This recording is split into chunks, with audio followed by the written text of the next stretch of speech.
Do you know every 9 seconds one woman gets beaten physically in the entire world? প্রতি 9 মিনিটে একজন নারী শারীরিকভাবে আহত হয়। ইন দিস সিচুয়েশন আমরা যখন বিউটি প্যাজেন্ট করি আমরা আসলে কি খুঁজি, আমরা আসলে কি করতে চাই? আমরা কি সুন্দরী প্রতিযোগিতা করছি নাকি সৌন্দর্য প্রতিযোগিতা করছি?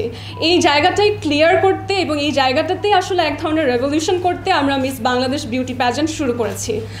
আমরা এই প্যাজেন্টের মাধ্যমে নারীদেরকে একটি প্ল্যাটফর্ম দিই অন্য নারীর সাথে বন্ধুত্ব স্থাপন করার এবং বিভিন্ন রিসোর্স, যেমন আমাদের যে কন্টেন্ট রয়েছে, সেগমেন্ট রয়েছে, সেগুলো হচ্ছে entrepreneurship, mental health, menstrual health, এরকম অনেক বিষয়ে কথা বলার, বিভিন্ন রিসোর্স গ্রহণ করার, একে অপরের সাথে সলিডারিটি ফর্ম করার, এই বিষয়গুলোই আমরা আসলে তৈরি করি এই প্যাজেন্টের মাধ্যমে।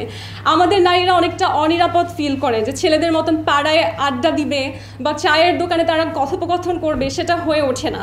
সেই প্ল্যাটফর্মটাই হয় একটা বিউটি প্যাজেন্ট। এখানে মেয়েগুলো নিরাপদে থাকে, অনেকগুলো মেয়ে একসাথে আসে, তারা নিজেদের মধ্যে কথা বলে, জাজদের সাথে কথা বলে, গ্রুমার্সদের সাথে কথা বলে, they get a platform to talk as they like.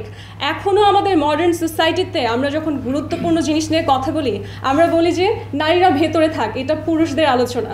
এখনও even in high end people, আমরা যাদেরকে বলি যে ক্রিম অফ দ্য সোসাইটি, সেখানেও কিন্তু যখন গুরুত্বপূর্ণ বিষয় আসে property related or a decision about the family, it's taken subconsciously by the man. They don't even listen যে আসলে মেয়েদের কি বলার আছে। এই যে প্রতিনিয়ত সাবকনশিয়াসলি মেয়েরা অভ্যস্ত হয়ে যাচ্ছে নিজেরা কথা না বলতে, এর ফলে কি হয়, আমরা জ্ঞানী মেয়ে পাই, আমরা অনেক শিক্ষিত মেয়ে পাই, কিন্তু তার শিক্ষাটা সে বাইরে এক্সপ্রেস করতে পারবে তাতে অভ্যস্ত মেয়ে পাই না।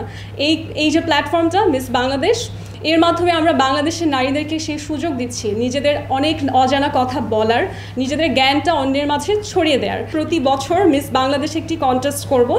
এখান থেকে যে টপ 10 উইমেন হবে এই বছর, তারা 5টি কন্টিনেন্টে 10টি বিউটি প্যাজেন্ট, আমরা যেটা বিশ্ব সুন্দরী প্রতিযোগিতা বলি, এরকম 10টি প্রেস্টিজিয়াস বিশ্ব সুন্দরী প্রতিযোগিতাতে বাংলাদেশকে রিপ্রেজেন্ট করবে। এবং সেখানে সৌন্দর্যের মানদণ্ড তারা শুধুমাত্র বাহ্যিকভাবে দেখতে যেমন, সেটা নয়, কারণ সারা বিশ্বে বিভিন্ন রকমের সুন্দরী আছে। কেউ কালো সুন্দরী, কৃষ্ণ সুন্দরী, কেউ ফর্সা, কেউ অনেক লম্বা, কেউ খাটো। আমি কিন্তু অনেক খাটো এবং আমিও একটা টাইটেল পেয়েছি একটা সুন্দরী প্রতিযোগিতা জিতে। সো এখানে আসলে গায়ের রং, হাইট, এগুলো কোনো কিছু মানদণ্ড নয়। আমরা যে বিষয়ের উপর জাজিং করি সেটা হচ্ছে সে নিজেকে কত সুন্দরভাবে উপস্থাপন করতে পারে, তার কনফিডেন্স কতটুকু, তার শেখার আগ্রহ কতটুকু, সে মহাবিশ্বে অন্য দেশের মাঝে গেলে, অন্য কালচারের মাঝে গেলে কতটুকু অ্যাডপ্ট করতে পারবে। এই বিষয়গুলোই আমরা আসলে মানদণ্ড হিসেবে দেখি।